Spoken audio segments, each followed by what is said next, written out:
கர்த்தருடைய பரிசுத்த நாமம் மகிமைப்படுவதாக. ஆண்டவராகிய இயேசு கிறிஸ்துவ நாமத்தினாலே உங்கள் யாவரையும் வாழ்த்தி வரவேற்கிறேன். ஏசப்பா நம் ஒவ்வொருவரையும் ஆசீர்வதிப்பாராக. ஸ்தோத்திரம். இந்த நாளிலும் கூட தியானத்திற்கென்று ஒரு வேத பகுதியை, ஒரு தேவ மனிதனை குறித்து இந்த நாளிலும் கர்த்தர் நினைப்பூட்டினபடியினால, ஆவியானவர் உணர்த்தினபடியினால அந்த மனிதரை குறித்தும் அந்த மனிதருடைய சில காரியங்களை குறித்தும் நம்முடைய வாழ்க்கையிலும் கர்த்தர் செய்ய போகிறது குறித்தும் நாம் திட்டம் தெளிவாய் பார்க்க ஏசப்பா நமக்கு உதவி செய்வாராக. ஏகூத் என்கிற தேவ மனிதனை குறித்து, நியாயாதிபதியை குறித்தும், அவன் எப்படி கர்த்தருக்காக எழும்பினான் என்பதை குறித்தும், அவனுடைய விசேஷ சிறப்பு அம்சத்தை குறித்து நம்ம பார்க்க போகிறோம். ஏகூத் எலும்பு அப்படிங்கிற ஒரு தலைப்பில் இந்த நாளிலும் கூட நாம் கர்த்தருடைய வார்த்தையை தியானிக்க போகிறோம். நியாயாதிபதிகள் 3வது அதிகாரம் 16வது வசனத்தை நம்ம மையமாய் கொண்டு நாம் தியானிக்க போகிறோம். நியாயாதிபதிகள் 3:16, 15 வாசித்து 16 வாசிக்கலாம். இஸ்ரவேல் புத்திரர் கர்த்தரை நோக்கி கூப்பிட்ட போது கர்த்தர் அவர்களுக்கு பென்யமீன் கோத்திரத்தானாகிய கேராவின் மகன் ஏகூத் என்னும் இரட்சகனை எழும்ப பண்ணினார். அவன் இடதுகை பழக்கம் உள்ளவனாயிருந்தான். அவன் கையிலே இஸ்ரவேல் புத்திரர் மோவாபின் ராஜாவாகிய எக்லோனுக்கு காணிக்கை அனுப்பினார்கள். ஏகூத் இருபுறமும் கருக்கும் ஒரு முழ நீளமான ஒரு கத்தியை உண்டு பண்ணி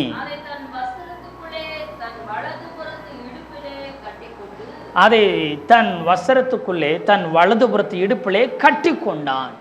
அல்லேலூயா.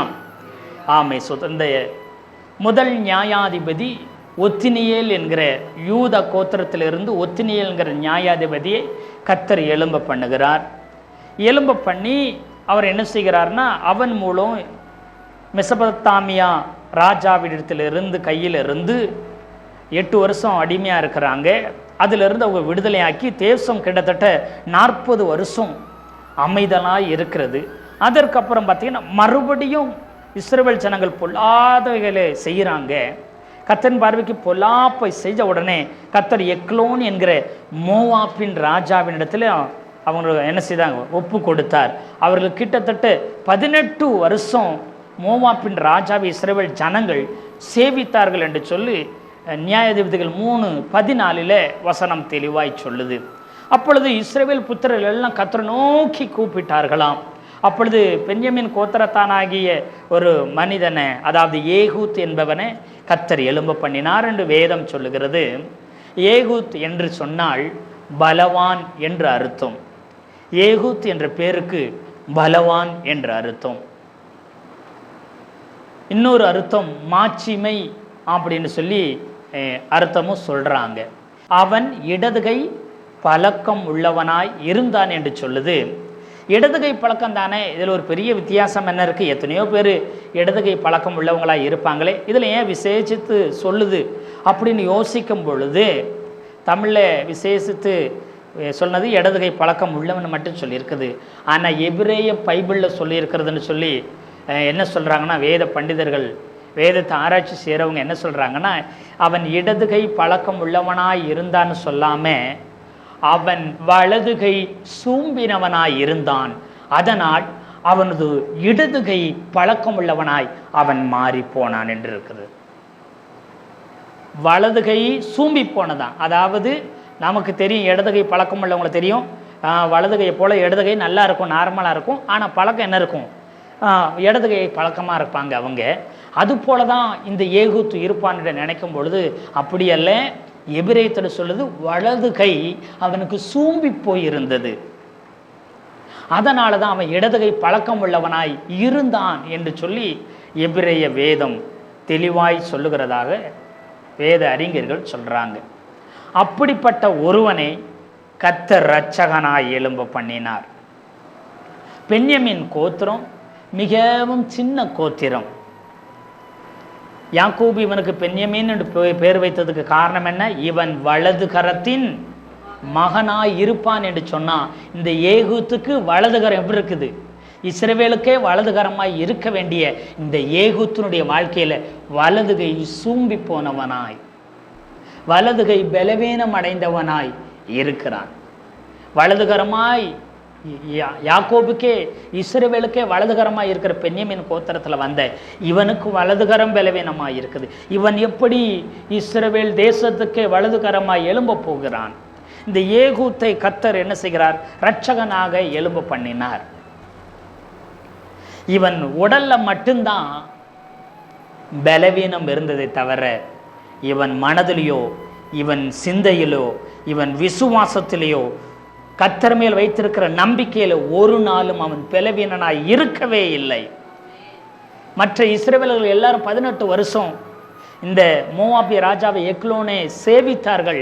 அவர்கள் சரீரத்தில் நல்ல பலனாய் இருந்தாலும் அவர்கள் விசுவாசம் பலவீனமாய் காணப்பட்டது. அவர் கர்த்தர் மேல் வச்சிருந்த நம்பிக்கை பலவீனமாய் காணப்பட்டது. அவர்கள் குறைவுள்ளவர்களாய் இருந்தார்கள். அவர்கள் அனுபவம் இருக்கலாம், திறமை இருக்கலாம், எல்லாம் இருந்தாலும் விசுவாசத்தில் கர்த்தர் மேல் வைத்திருக்கிற வைராக்கியத்தில் கர்த்தர் மேல் உள்ள நம்பிக்கையில் அவர்கள் குறைவுள்ளவர்களாய் பலவீனனாய் இருந்தார்கள். கர்த்தர் பார்த்தார், பலவீனன் என்று அவனை பார்க்காதபடி அவனுடைய விசுவாசத்தை கர்த்தர் பார்த்தார். எத்தனை பேர் ஆமேன்னு சொல்றீங்க? அல்லேலூயா. இவனுடைய சிறப்பு தன்மை என்னன்னு கேட்டிங்கன்னா, இந்த ஏகூத்தினுடைய சிறப்பு தன்மை என்னன்னு கேட்டிங்கன்னா, 2 கை உள்ளவனுக்கு வாள் போதும். வாள் என்று சொன்னால் ஒரு பக்கம் மட்டும் கத்தி வெட்டும், ஒரு பக்கம் மட்டும் வெட்டும், இன்னொரு பக்கம் வெட்டாது. ஆனால் இவன் 2 கை நல்லா இருக்கிறவங்களுக்கு வாள் போதும், ஒரு பக்கம் வெட்டுறது போதும். ஆனால் எனக்கு ஒரு கையை வச்சு தான் யுத்தம் பண்ண முடியும், ஒரு கையை வச்சு தான் என்னுடைய காரியங்கள் செய்ய முடியும்.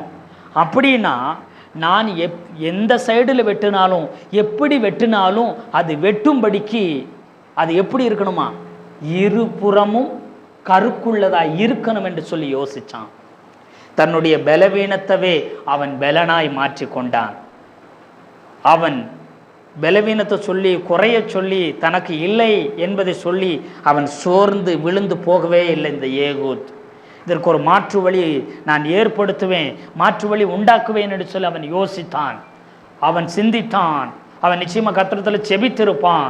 தொடர்ந்து அவன் முயற்சியும் கர்த்தர் மேல் வச்சிருக்கிற வைராக்கியத்தையும் தேசத்தை எப்படியாச்சும் விடுதலை ஆக்கணும் என்று சொல்லி ஒரு வாஞ்சை, என் ஜனங்கள் அடிமையாக இருக்கக்கூடாது, என் தேவனுடைய நாமம் தூசிக்கப்படக்கூடாது என்ற வாஞ்சியும் வைராக்கியம் அவனுக்குள்ள பற்றி எறிந்தபடியினால் அவனுக்கு ஒரு யுக்தி தோன்றினது. அவன் இருபுறம் உள்ள கருக்குள்ளதை உண்டாக்கினான். இதற்கு முன்பதாக வேதத்தில் இருபுறமும் கருக்குள்ள பட்டயம் எங்கேயுமே இல்லை. முதல் இருபுறம் கருக்குள்ள பட்டயத்தை இங்கே ஏகூத்து தான் உண்டு பண்ணினான் என்று சொல்லி வேதம் சொல்லுகிறது. எத்தனை பேர் ஆமென் சொல்றீங்க? ஏகூத் 16 வசனம், இருபுறமும் கருக்கும் ஒரு போல நீளமான ஒரு கத்தியை உண்டு பண்ணினானாம். எத்தனை பேர் ஆமென் சொல்றீங்க? இவன் உண்டு பண்ணுகிறான், புதிதாய் ஒன்றை கண்டுபிடிக்கிறான்.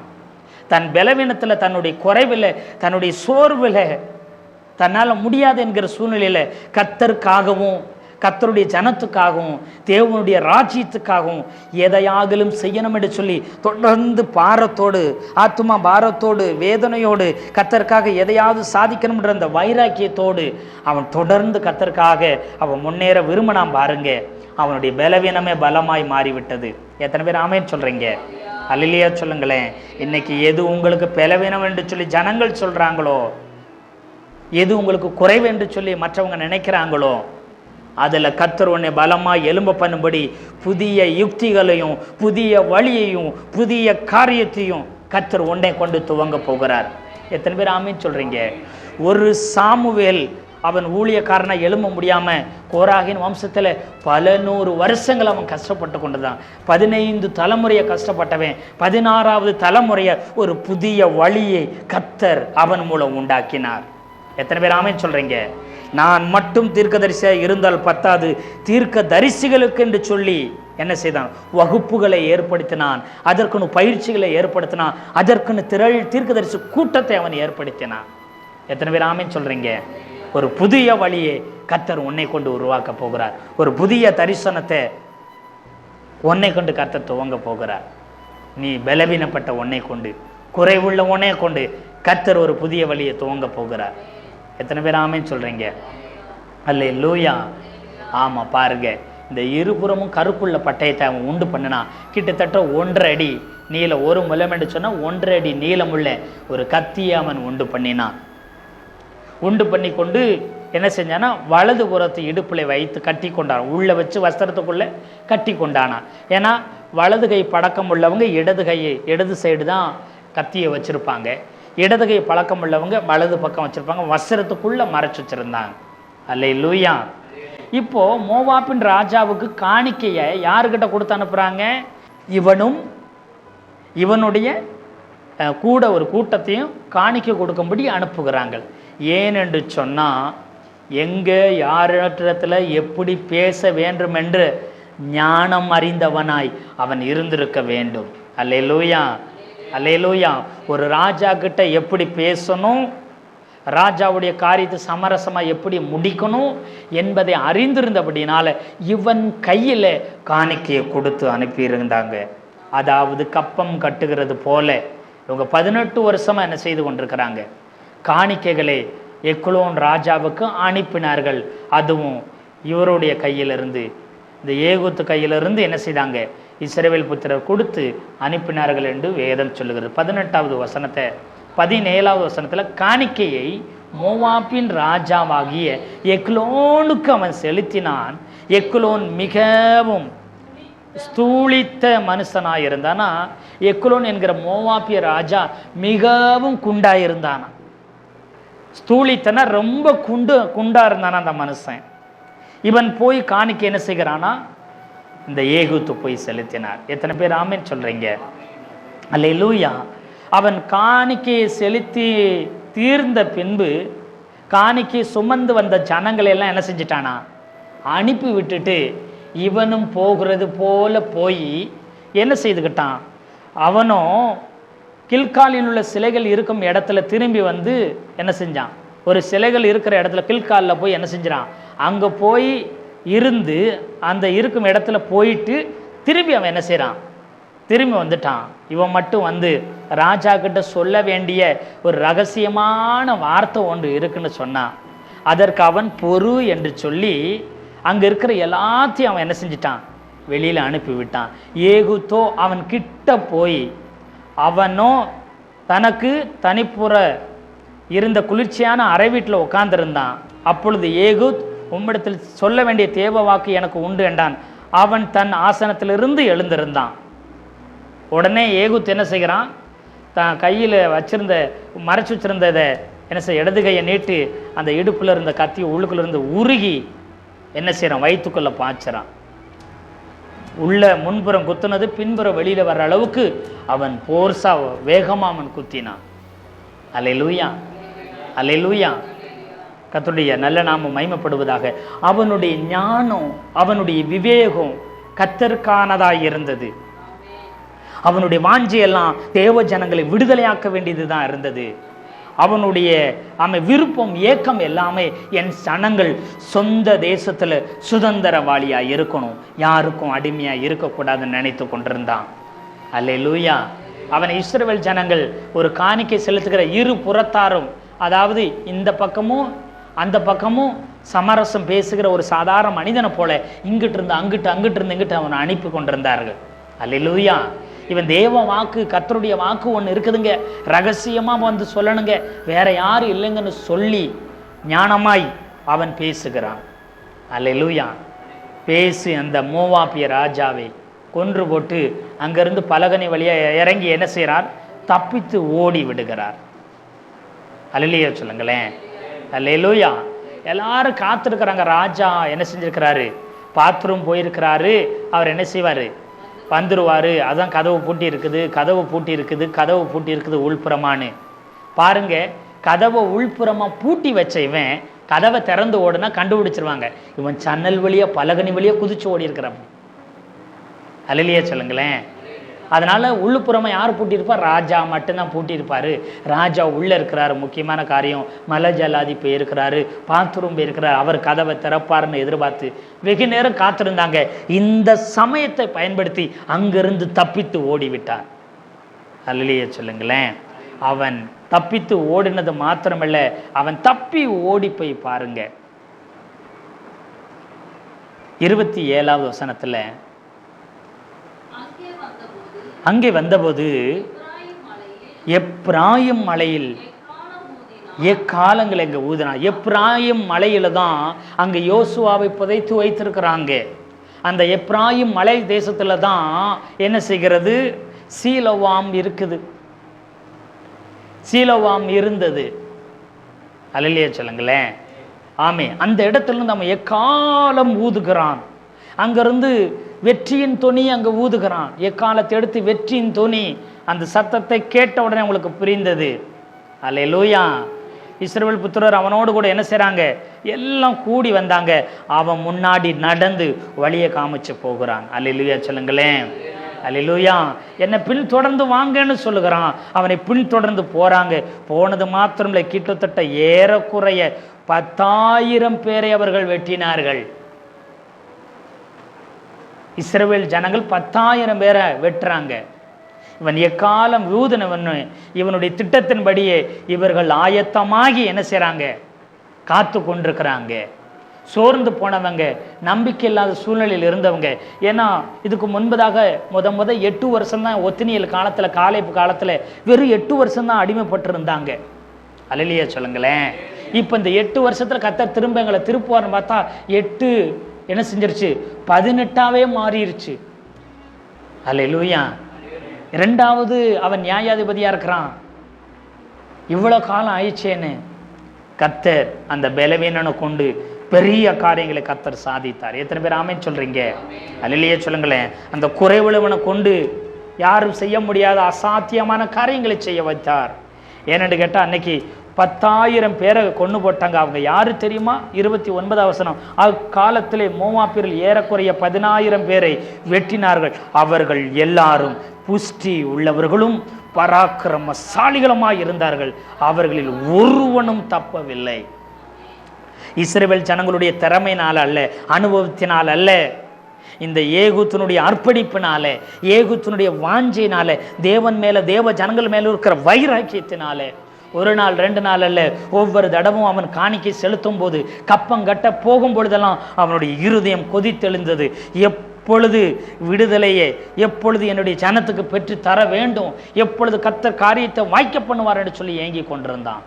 அல்லேலூயா சொல்லுங்களேன். இந்த மோவாபிய அமை சோத்திரம் ஆவி இஸ்ரவேல் ஜனங்களை அடிமைப்படுத்தினது, அவர்களை கூடி குறுக பண்ணது, அவங்களை வேதனைப்படுத்தினது, அவர்களை கப்பங்கட்ட வச்சுச்சு. தனக்குரிய நன்மைகளை, ஆசீர்வாதங்களை பிசாசானவன் நம்மை பயமுறுத்தி வியாதி மூலமாக, வறுமை மூலமாக, இல்லை ஏதாவது திகிலான பிரச்சனையின் மூலமாக, பலவீனத்தின் மூலமாக, விபத்தின் மூலமாக நம்முடைய ஆசைகளை கொள்ளையடித்து கொண்டிருக்கலாம். இந்த மோவாபி ஆவி அடிமைப்படுத்தி கொண்டு நம்மிடத்தில் இருக்கிற ஆசீர்வாதத்தை அவன் பிடுங்கி கொண்டு நம்மை கோழைகளாக மாற்றி கொண்டிருக்கலாம். அல்லேலூயா. ஜனங்கள் எழும்பி வர்றதுக்கு மனதில்லாதபடி தயங்கி கொண்டிருக்கலாம். கர்த்தர் ஏகூத்தை எழும்ப பண்ணினார். அவனை கொண்டு சேனையாய் எழும்ப பண்ணி தேசத்தில் ரட்சிப்பை கட்டளையிட்டார். எத்தனை பேர் ஆமேன்னு சொல்றீங்க? அது மாத்திரமில்லை, வேதம் சொல்லுது பாருங்க, 30வது வசனத்தை வாசிங்கள் அந்த அதிகாரத்தில். இப்படியே அந்நாளிலே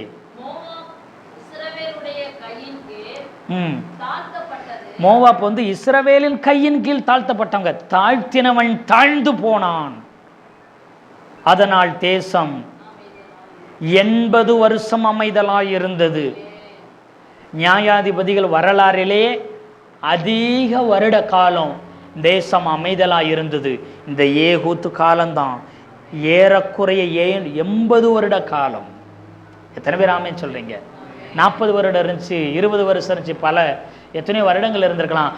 ஆனால் உச்சபட்சம் 80 வருட காலம் இந்த ஏகூத்தின் காலத்தில் தேசம் அமைதலாக இருந்தது. எத்தனை பேர் ஆமேன்னு சொல்றீங்க? அல்லேலூயா. அவன் கொண்டு கர்த்தர் ஒரு பெரிய ரட்சிப்பை உண்டு பண்ணினார். அவன் காலம் முடிந்த பிறகும் அதுக்கு அடுத்தடுத்த ஆட்களை எலும்பு பண்ணி அடுத்து அவங்க அடிமைப்பட விடாதபடி 80 வருஷ காலம் சுதந்திரமாய் வாழ்ந்தார்கள். எத்தனை பேர் ஆமேன்னு சொல்றீங்க? அல்லேலூயா. இந்த இருபுறமும் கருக்குள்ளதை அவன் உண்டு பண்ண யோசித்தான்.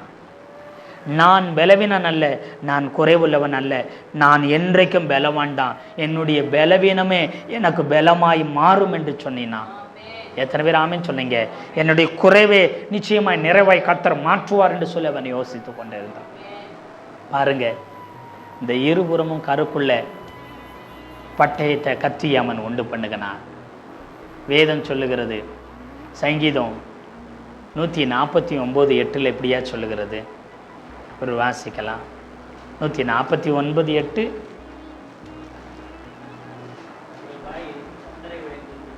அவர் வாயில் கர்த்தரை உயர்த்தும் துதியும்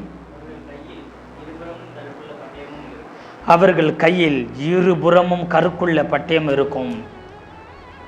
அவர்கள் வாயில் கர்த்தரில் உயர்ந்த துதி இருக்குமா? அவர்கள் வாயில கர்த்தரின் உயர்ந்த துதி இருக்குமா? அவர்கள் கையில் இருபுறமும் கருக்குள்ள பட்டயம் இருக்குமா? எதுக்கு தெரியுமா? இந்த கணம் அவருடைய பரிசுத்தவான்கள் யாவருக்கும் உண்டாவதாக. அல்லேலூயா, அல்லேலூயா. ஆண்டவர் பார்த்தாரு, ஏகுத்து உன்னால முடியாதுன்னு எல்லாம் சொன்ன போதும், எல்லாரும் நினைச்ச போதும், பலவீனத்தையும் குறைவையும் குறித்து உன்னை பார்த்து பரிதாபப்பட்ட பொழுதும் உன்னுடைய பலவீனத்தோட நீ நின்றல, உன்னுடைய குறையோட நீ முடிஞ்சிடல. இதற்கு மாற்று வழியை உண்டு பண்ண நீ தீவிரமாய் பிரயாசப்பட்ட. அல்லேலூயா, அல்லேலூயா. அதுக்கு மாற்று வழியை நீ கண்டுபிடிச்ச. அதுவே உன் தரிசனமா மாறினது. அல்லேலூயா சொல்லுங்களேன், அல்லேலூயா சொல்லுங்களேன். உன்னுடைய தரிசனத்தை நீ கண்டுகொள்ளும் வர நீ ஒரு நாள் சோர்ந்து போகல. உன்னை ஏன் ரட்சகனை எழும பண்ண தெரியுமா? உன் சரீரத்தில் அல்ல, உன் மனதில், உன் இருதயத்தில் இருக்கிற அந்த விசுவாசத்தையே நான் பார்த்தேன். அல்லேலூயா சொல்லுங்களேன். எவராலும் செய்ய முடியாத காரியத்தை அவன் தனியாய் நின்று விவேகம் ஞானம் என்கிற காரியத்தை வைத்து அவன் செய்து முடித்தான். அல்லேலூயா. ஆமா, சோத்திரம். சத்துரு எந்த விதத்திலும் தப்பிக்க கூடாதபடி ஒரு புறம் அல்ல இருபுறமும் அது கருக்குள்ளது. அதனால யாராலையும் அதிலிருந்து தப்பிக்க முடியாது. அப்படிப்பட்ட விலை உயர்ந்த அந்த இருபுறமும் கருக்குள்ள பட்டயத்தை கர்த்தர் தன்னுடைய பரிசுத்தவான் கையில கொடுக்கிறாராம். எத்தனை பேர் ஆமீன் சொல்றீங்க? அல்லேலூயா, அல்லேலூயா. நீ உருவாக்கினதை என்னுடைய பரிசுத்தவான்கள் கையில நான் கொடுத்து அழகு பார்க்கிறேன் என்று சொல்லி சங்கீதத்தின் மூலமாக கர்த்தர் சொல்லுகிறார். எத்தனை பேர் ஆமீன் சொல்றீங்க? அத்தோடு கூட கர்த்தர் நின்று விடலை. வெளிப்படுத்தின விசேஷம் 2வது அதிகாரம் 12வது வசனம் வாசிக்கலாம். 2:12. பெர்கமு சபையின் தூதனுக்கு நீ எழுத வேண்டியது என்னவெனில், இரு புறமும் கருக்குள்ள பட்டயத்தை உடையவர் சொல்லுகிறதாவதுன்னு சொல்றாரு. அவர் சொல்றாரு, பரிசுத்தவான்கள் கையில மட்டும் நான் கொடுக்கல, பரிசுத்தராகிய நான் சொல்லுகிறேன், இரு புறமும் கருக்குள்ள பட்டயத்தை உடைய நான் சொல்லுகிறேன் என்று சொல்லுகிறார். எத்தனை பேர் ஆமீன் சொல்றீங்க? அப்போ அந்த ஏகுத்து கையில உருவாக்கப்பட்ட அந்த இருபுறம் கருக்குள்ள பட்டயம் அது ஒரு நிழலாட்டமா இருந்தாலும் அதை கர்த்தர் அவன் மூலம் உருவாக்கி காண்பித்தார். அல்லேலூயா. அதனால இருபுறம் கருக்குள்ள பட்டயத்தை அவர் உடையவர். அந்த 2:16 வாசிக்கலாம். நீ மனம் திரும்பு, இல்லாவிட்டால் நான் சீக்கிரமா உன்னிடத்தில் வருவேன், என் வாயின் பட்டயத்தால் அவர்களோட யுத்தம் பண்ணுவேன் என்று சொன்னார். கர்த்தர் அவர் வாயிலிருந்து பட்டயம் புறப்படுகிறது என்று இந்த வேதம் சொல்லுது. என் வாயின் வார்த்தையாகிய பட்டயத்தினால் அவர்களோட யுத்தம் பண்ணுவேன், மனம் திரும்ப சொல்லு என்று சொல்லி சொன்னார். எத்தனை பேர் ஆமீன் சொல்றீங்க? அந்த வாயிலிருந்து பட்டயம் வருதாங்க. அந்த பட்டயம் எப்படிங்க? வெளிப்படுத்தல் 1:16 சொல்லுது, தமது வலது கரத்திலே 7 நட்சத்திரங்களை ஏந்தி கொண்டிருக்கிறார். அவர் வாயிலிருந்து அவர் வாயிலிருந்து வர்ற பட்டயம் அது எதுனா இருபுறமும் கருக்குள்ள பட்டயமாக இருக்கிறது. அவருடைய முகம் வல்லமையாய் பிரகாசிக்கிற சூரியனை போல இருந்தது. அந்த பட்டயம், அந்த இருபுறம் கருக்குள்ள பட்டயம், அது என் வாயிலிருந்து புறப்படுகிறதாய் அது இருக்கிறது. அது அவர்களோட ஆமென் யுத்தம் பண்ணுகிறதா அது இருக்கிறது என்று சொல்லுகிறார். அல்லேலூயா. அதுதான் தேவனுடைய வார்த்தை. நீங்க கையில் ஏந்தி கொண்டிருக்கிற ஜீவனுள்ள வார்த்தை அது. அல்லேலூயா, அல்லேலூயா. பாருங்க, எபிரேயர் 4வது அதிகாரத்தில் 12வது வசனத்தை கூட நீங்க வாசிக்கலாம். தேவனுடைய வார்த்தையானது ஜீவனும் வல்லமையும் உள்ளதாயும் இருபுறமும் கருக்குள்ள எந்த பட்டயத்திலும், உலகத்தில் இருக்கிற எந்த பட்டயத்திலையும் கருக்கானதாய், கூர்மையானதாய், ஷார்ப்பானதாய் அது இருக்கிறது. தேவனுடைய வார்த்தை இருக்கிறது என்று சொல்லி அங்கே தேவனுடைய வார்த்தையில் ஜீவனும் வல்லமையும் இருக்குது. இருபுறம் கருக்குள்ள எல்லா பட்டயத்தை பார்க்கலாம். உலகத்தில் இருக்கிற எல்லா ஷார்ப்பானவை பட்டயத்தை விட மேலானதா தேவனுடைய வார்த்தை இருக்குது. அது ஆத்துமாவையும் ஆவியையும் கணுக்களையும் ஊனையையும் பிரிக்கத்தக்கதாக உருவ குத்துகிறதாயும் நம்முடைய இருதயத்தின் எல்லா நினைவுகளையும் யோசனைகளையும் வகை அறுக்கிறதாயும் இருக்கிறது. அல்லேலூயா. நம்முடைய நினைவையும் சரி, நம்முடைய யோசனையும் சரி, தேவனுடைய வார்த்தை அறிந்திருக்கிறது. அதை பிரிக்கிறது, அதை உணர்த்துகிறது, அதை கிரியை செய்கிறது இந்த வார்த்தை. அல்லேலூயா. அதை சரிபடுத்துகிறதா, சீர்படுத்துகிறதா, அதில் ஜீவன் இருக்குது, அதில் வல்லம் இருக்குது. ஆவியை அந்த ஜீவனால் நிரப்புது, அந்த ஆத்துமாவையும் அந்த சோதரம் வல்லமினால் நிரப்புகிறதா அந்த வார்த்தை இருக்குது. இந்த வார்த்தையை கேட்கும் பொழுதே உங்கள் ஆத்துமா வல்லமினால் நிரப்பப்பட்டு உங்கள் ஆவி ஜீவனடைய உயிரடையவும். எத்தனை பேர் ஆமே சொல்கிறீங்க? அல்லேலூயா. அப்படிப்பட்ட வார்த்தையானது எல்லா கருக்கான பட்டயத்திலும் இது மகா மேன்மையான கூர்மையுடைய வல்லமை உள்ளதாய், இந்த இருபுறமும் கருக்குள்ள பட்டயத்தை விட மகா மேன்மையானதாய் தேவனுடைய வார்த்தை இருக்கிறது. அல்லேலூயா சொல்லுங்களேன். அல்லேலூயா. ஆமென். கர்த்தருடைய நல்ல நாமம் மகிமைப்படுவதாக. இப்படி எல்லாத்தையும் பிரிக்கிறது, எல்லாத்தையும் வகை இருக்கிறது, எல்லாத்தையும் சரி செய்கிறது இந்த ஜீவனுள்ள வார்த்தை. ஆண்டவராகிய இயேசு கிறிஸ்து தேவனுடைய வாயிலிருந்து புறப்படுகிற வார்த்தையானது இதை கிரியை செய்கிறதா இருக்கிறது. எத்தனை பேர் ஆமென் சொல்றீங்க? அல்லேலூயா. கர்த்தருடைய நல்ல நாமம் மகிமைப்படட்டும். கர்த்தர் நம்மை ஆசீர்வதிப்பாராக. இப்படிப்பட்ட ஒரு ஜீவனுள்ள வார்த்தைக்கு அடையாளமாக இருக்கிற, தேவனுடைய வார்த்தைக்கு முன் அடையாளமாக நிழலாட்டமாக இருக்கிற அந்த வார்த்தைக்கு முன்னாடி எந்த சத்துருவும் நிற்க முடியாது. எத்தனை பேர் ஆமென் சொல்றீங்க? எந்த சத்துருவும் அந்த வார்த்தைக்கு முன்னாடி கர்த்தருடைய ஜனத்தின் சுதந்திரத்தையும் ஆசீர்வாதத்தையும் ஒரு நாளும் பறித்து கொள்ள முடியாது. அல்லேலூயா, அல்லேலூயா. ஆமென், சோத்திரம். இதை ஆண்டவராகிய கர்த்தர் முன்னமே மோசேக்கு சொல்லி கொடுத்திருந்தார். அல்லேலூயா. இதை நீங்கள் இதுவரைக்கும் அறிந்திருக்கிறதுக்கு வாய்ப்பு இல்லை. யாத்திராகம புஸ்தகம் 32வது அதிகாரம் அங்கேயே மோசேக்கு சொல்லி கொடுத்திருந்தாரு. 15வது வசனம் 16வது வசனத்தை வாசிக்கலாம்.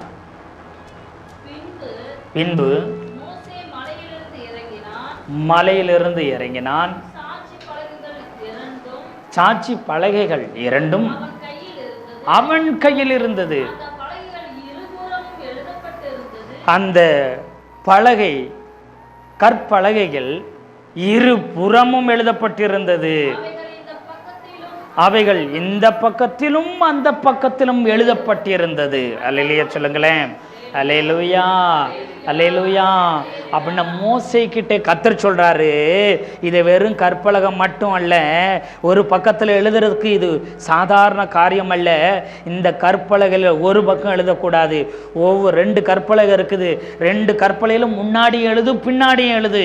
ஏன்னு சொன்னால் தேவனுடைய வார்த்தைக்கு இது அடையாளமாக இருக்குது.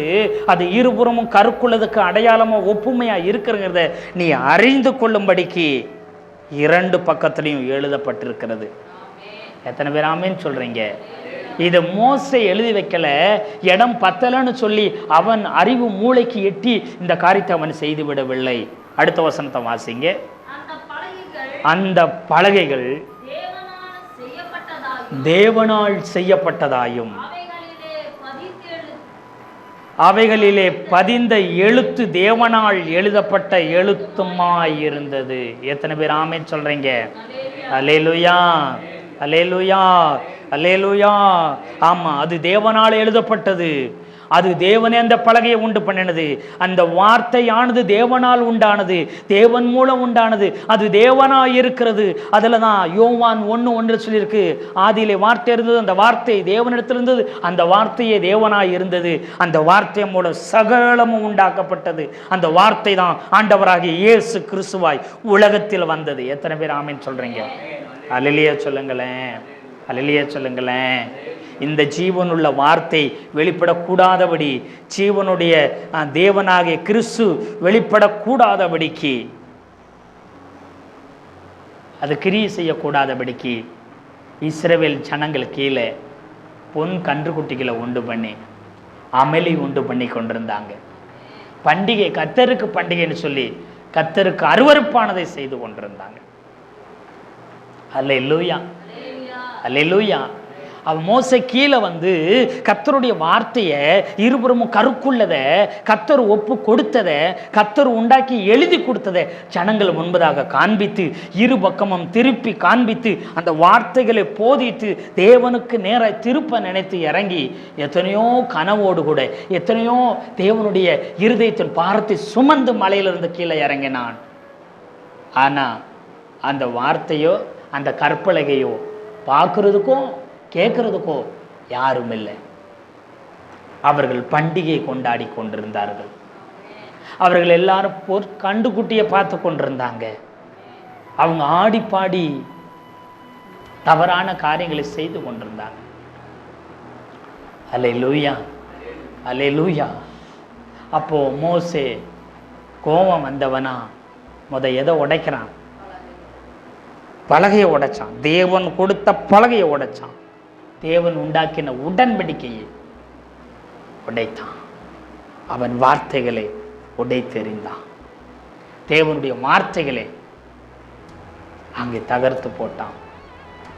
அல்லேலூயா சொல்லுங்களேன். அதனால கர்த்தர் பார்த்தாரு, இனி நான் பலகையை உண்டு பண்ண மாட்டேன், இனி நான் எழுதி, அல்லேலூயா, பலகையை நான் உண்டு பண்ண மாட்டேன்ட்டாரு. கொண்டு வானாரு. 2 கற்பலைகளை கொண்டுட்டு நீ என்ன செய்யணும்? திரும்ப மலைக்கு மேலே ஏறி வா அப்படி சொல்லுவார். அவர் அங்கே மலையில் என்ன செய்கிறாரு? முந்தின கற்பலைகளுக்கு ஒத்த பலகைகளை என்ன செய்கிறாரு? சீனாய் மலையில் அவர் கொண்டு போய் அங்கே வைக்கிறார். அல்லேலூயா சொல்லுங்களேன். ஆமாம், அது 34வது அதிகாரத்தில் என்ன செய்கிறது இருக்கிறது. அதில் அவர் என்ன செய்கிறாரு? எழுதி அந்த கற்பலைகள் என்ன செய்ய 40 நாள் இரவும் பகலும் புசியாமல் குடியாமல் இருந்து என்ன செய்கிறாரு? கீழே அவர் இறங்கி வர்றார். அல்லேலூயா சொல்லுங்களேன். அப்பொழுது அவருடைய முகம் பிரகாசிக்கிறது. அப்போ நல்லா கவனிச்சு பாருங்க. இன்னைக்கு பிசாசானவன் நம்மை எங்கே கை வைக்கிறான் என்று சொன்னான்? இந்த இருபுறமும் கருப்புள்ள பட்டயமாக இருக்கிற வாக்கு தத்தத்தை நம்ப விடாமல் பண்ணுவான். கர்த்தருடைய வார்த்தை மேலே இருக்கிற வைராக்கியத்தை வழிவிலக பண்ணுவான். அல்லேலூயா சொல்லுங்களேன். அப்போ கர்த்தர் பேசினார், ஆவியானவர் உணர்த்தினார். இந்த வார்த்தைகளை என் காதில் துணிக்கப்படி சொன்னார். உனக்குரிய தரிசனம், உனக்குரிய வழியை நீ உண்டு பண்ணு, உன்னை கொண்டு உண்டு பண்ண செய்வேன் என்று சொல்லி கர்த்தர் வாக்கு கொடுத்தார். அல்லேலூயா சொல்லுங்களேன். அல்லேலூயா. கர்த்தருடைய நல்ல நாமம் மகிமைப்படுவதாக. அதனால் நீங்கள் ஒருபோதும் ஒரு நாளும் கர்த்தருடைய வாக்குத்தத்தத்தையும் கர்த்தருடைய வார்த்தையும் விட்டு விலகிறாதபடிக்கு உறுதியாக நம்ம பற்றி கொள்ளுவோம். இந்த ஏகூத்தை போல நிறைய நேரம் நம்ம பலவீனமாக இருந்தாலும் கர்த்தர் நம்மை பலவானாய் மாற்ற போதுமானவர். உன்னுடைய குறைவு, நம்முடைய குறைவெல்லாம் கர்த்தர் நிறைவாகி மாற்றிவிட போகிறார். எத்தனை பேர் ஆமென் சொல்கிறாங்க? அல்லேலூயா.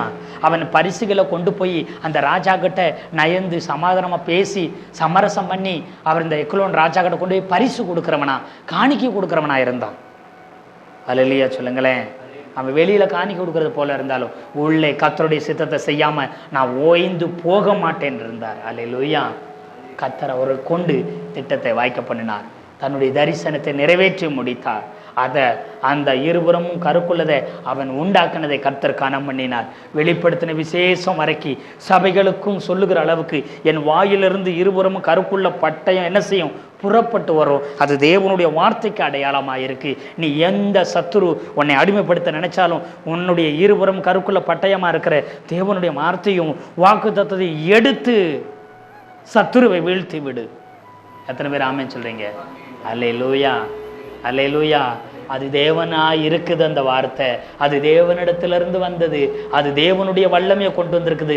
தேவனுடைய ஜீவனை உடையதா இருக்குது. எத்தனை பேர் ஆமென் சொல்றீங்க?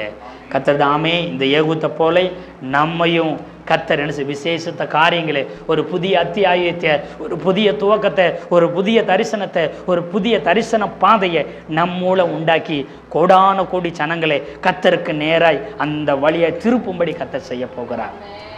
அல்லேலூயா சொல்லுங்களேன். அல்லேலூயா.